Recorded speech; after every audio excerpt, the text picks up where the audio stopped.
Bonjour et bienvenue dans l'invité de l'économie. Je reçois Slim Loumi, président de l'entreprise Les Jumeaux, une boucherie fine, bio et halal située au Lilas en bordure de Paris. Bonjour Slim Loumi. Alors, vous avez ouvert cette boucherie en 2010, vous avez réussi à obtenir le label bio en 2013 et vous l'avez perdu quelques années plus tard. Pourquoi ? Alors, nous, on a ouvert notre boucherie en 2010.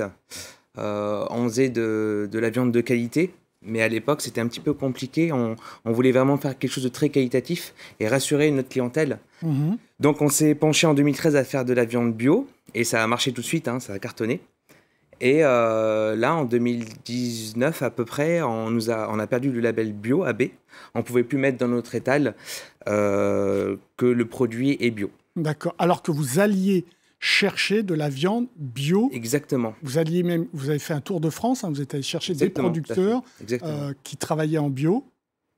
Donc on a trouvé des éleveurs qui faisaient uniquement des produits biologiques, en bœuf, en bovin, en ovin et en volaille aussi. Et ça, on l'a fait avec mon frère, on a sillonné vraiment toute la France. Après, on a mis en place avec des abattoirs, on a eu la possibilité de faire des abattages en halal directement. Et les choses se sont bien passées. Ensuite, en 2019, malheureusement, il y a eu un décret qui est passé, on ne pouvait plus faire de l'abattage bio halal. Alors pourquoi justement ? Pourquoi ? Parce que ça ne correspondait pas aux critères du bien-être animal. Voilà, il fallait étourdir l'animal avant. L'animal soit étourdi avant. Or, dans le halal, on ne peut pas. Il ne faut pas que ce soit étourdi. Il ne peut pas être certifié halal, etc. Exactement. Donc, de 2,13 à 2,19, vous avez réussi à le faire quand même. Ça veut dire que vous ne vouliez pas qu'on les abatte à la chaîne. Exactement, tout à fait.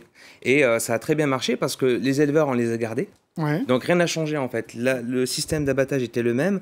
Les éleveurs, c'est les mêmes éleveurs avec qui on travaille. Et la clientèle, elle s'est que multipliée en fait. Donc c'était une bonne chose pour nous. Est-ce qu'elle a d'abord été attirée par le bio, votre clientèle, et que ça vous a permis de grimper rapidement ?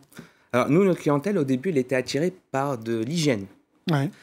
Il fallait que la boucherie soit propre, avec beaucoup d'hygiène. Ensuite, l'hygiène, il fallait une traçabilité. D'où venait la viande, la provenance, si c'était français ou pas français. Donc, nous, on faisait que de la viande française à l'époque. Et ensuite, c'était un label. Il fallait un label.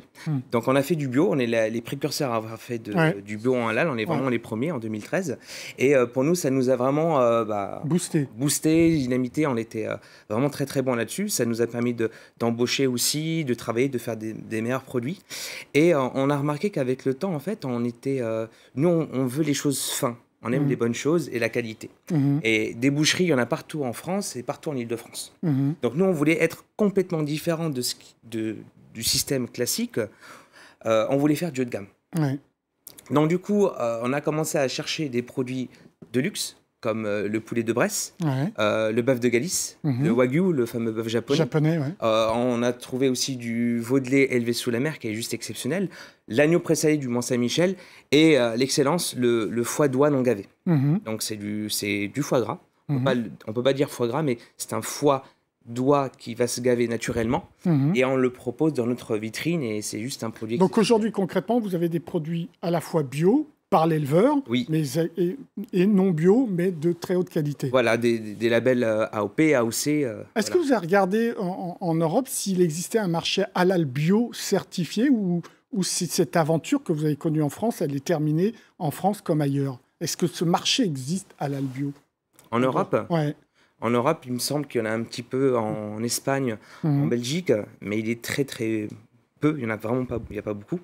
Et nous, on est vraiment resté que sur le marché français, quoi. On a une petite boutique. On a une boutique aujourd'hui et on est très fiers de proposer nos produits tous les jours. Et pour nous, c'est une grande fierté de rester vraiment qu'à cet emplacement et ne pas se développer, vraiment garder notre boutique. Par contre, on fait de la livraison.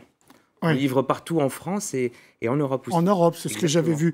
Alors, vous avez fait un tour de France, hein, les deux frères, les frères jumeaux, c'est pour ça que ça s'appelle les jumeaux. Et donc, vous êtes allé chercher de la Limousine, de la Salers, de l'Aubrac, et vous avez parlé également de viande japonaise, etc. Laquelle vous préférez travailler ? Moi, ma viande préférée, c'est la viande espagnole. Pourquoi ? Parce qu'en termes d'espace, de cheptel, c'est juste énorme. On se retrouve avec des milles 1600 hectares d'espace. Ah oui. Qui est juste énorme. On ne va pas leur donner des aliments en particulier, c'est eux qui vont chercher les aliments. Dans la nature. Voilà, c'est vraiment extraordinaire. Et quand vous goûtez cette viande, eh ben, vous avez une émotion. C'est pas, Mais qu'est-ce qu'elle a de différente par rapport... Le goût est plus prononcé et plus intéressant. Il y a un goût de noisette. Il y a un goût... Elles vont manger beaucoup de glands. Ouais. Et donc, on va le sentir. Et les prairies, les champs sont très... c'est harmonieux. Il y a vraiment un parfum qui est assez intéressant. Et nous, on ne sait pas le faire, ça, en France avec... On a des produits français et on est très fiers de nos éleveurs français. Mais malheureusement, on ne peut pas comparer ce mode d'élevage au monde d'élevage qui est en Espagne. Alors aujourd'hui, vous avez démarré que tous les deux. Vous avez un CAP de boucher, votre frère, à l'époque, faisait un BTS. Oui. Aujourd'hui, vous êtes combien dans la société? Aujourd'hui, il me semble qu'on est 26 ou 27. Ah oui, 26. Ouais. Mais pas que sur la boucherie, vous avez un laboratoire. On a un labo de transformation où on fabrique tout. Ouais. Tout à fait. Vous avez démarré donc avec 0 € de chiffre d'affaires. Et aujourd'hui on a démarré la première année, on a fait 184 000 €, il me semble. Là, on est à 6 millions à peu près. D'accord. Voilà. Juste la répartition, 6 millions à partir du laboratoire et de la boucherie, où vous comptez aussi la vente, l'ensemble. Vous comptez aussi l'ensemble. Oui. Votre clientèle, c'est qui? Parce que clairement, vos prix sont au-dessus, on est d'accord. Hein. Tout à fait. Donc, qui c'est votre clientèle? On aura monsieur et madame tout le monde. Ouais. On va avoir tout le monde. On aura tout le monde. On aura aussi des gens de la communauté musulmane. On aura des convertis. On aura aussi des couples mixtes. Et en fait, ce qui est bien chez nous, c'est que la boucherie est halal, mais elle est accessible et ouverte pour tout le monde. Donc vous, c'est pas votre première cible halal? Pas forcément. Si, quand même, parce que la plus grosse clientèle qu'on a est musulmane, quand même. Mais on ne reste pas fermé, on est ouvert à tout le monde. Alors, après le bœuf, vous avez donc fait de la volaille, vous avez fait de l'agneau, etc. Oui. Pareil, un tour de France, vous avez été chercher le meilleur? Oui, bien sûr. On a trouvé en agneau, on a deux fournisseurs d'agneaux. Donc, on a le pré-salé du Mont-Saint-Michel. On a une éleveuse qui est juste incroyable. Et aussi, on a de l'agneau qui vient de Poitiers, Poitou-Charentes, qui est très très bon et très léger, très doux. Et ça, c'est important de le dire, c'est que la viande d'agneau, quand elle réduit en cuisson, c'est qu'elle n'est pas bonne. Nous, ça ne bouge pas. Vraiment, le produit est intact, il n'y a pas d'odeur forte et ça convient à notre clientèle. Vous avez vécu comment ces 2 dernières années avec la pandémie? C'était vraiment particulier. Vraiment, au début, c'était un film d'horreur parce que tout le monde était en panique. Ouais. Le premier confinement, c'était il me faut ma viande. Il y a des gens qui nous ont acheté des 100 kilos de viande alors qu'ils sont, je sais pas, à 6, 7. C'était incroyable. Vous avez pu fournir à chaque fois? On a réussi à fournir tout le monde. Donc la chaîne d'approvisionnement, il n'y a pas eu de souci là-dessus? Aucun souci. Tout simplement parce que les restaurants ont fermé, malheureusement. Ah oui, c'est vrai. Et donc, du coup, les abattoirs s'en retrouvent avec une quantité de viande, mais il faut qu'on liquide ça, quoi. Et nous, on n'avait pas de souci d'approvisionnement. Pas du tout. Alors, vous avez été très malin dès le début. Vous avez joué la carte numérique. On vous voit sur Instagram, sur Facebook, avec des éleveurs dans toute la France. C'était important pour vous aussi d'être présent sur ce support numérique? Oui, c'était important parce qu'au début, quand on s'est lancé à la démarche de voir nos éleveurs, c'était pas filmé, on voulait pas filmer en fait. Ouais. Et c'est vrai que quand on vendait le produit et que le client il dit c'est dommage, il n'y a pas de traçabilité, bah si, je vais voir mon éleveur, je vais voir les abattoirs, on fait un travail de fond qui est juste exceptionnel. C'était difficile, quoi.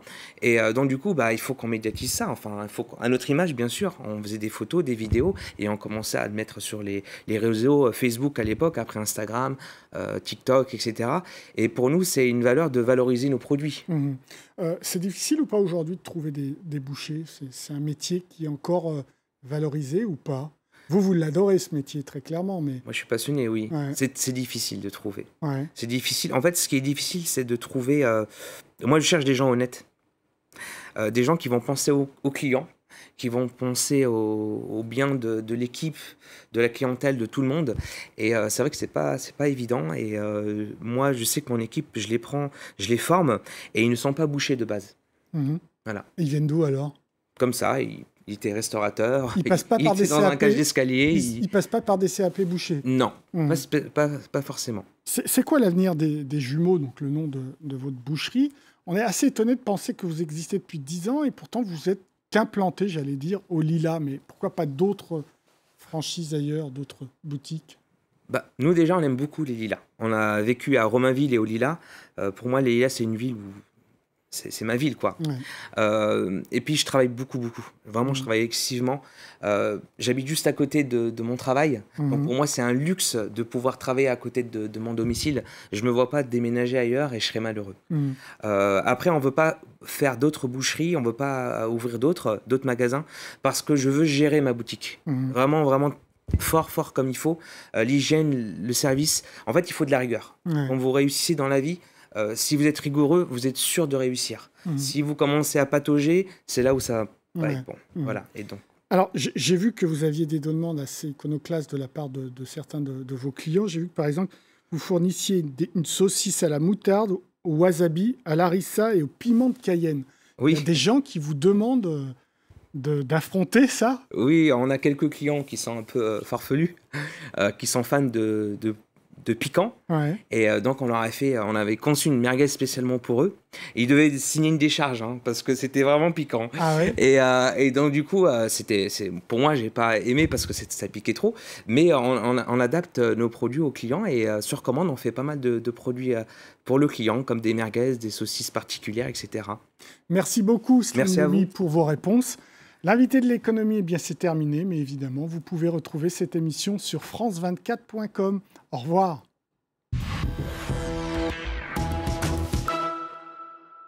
C'était votre programme avec Pchit Magique, micro-peeling nouvelle génération à effet peau neuve en 30 secondes chrono par Garantia.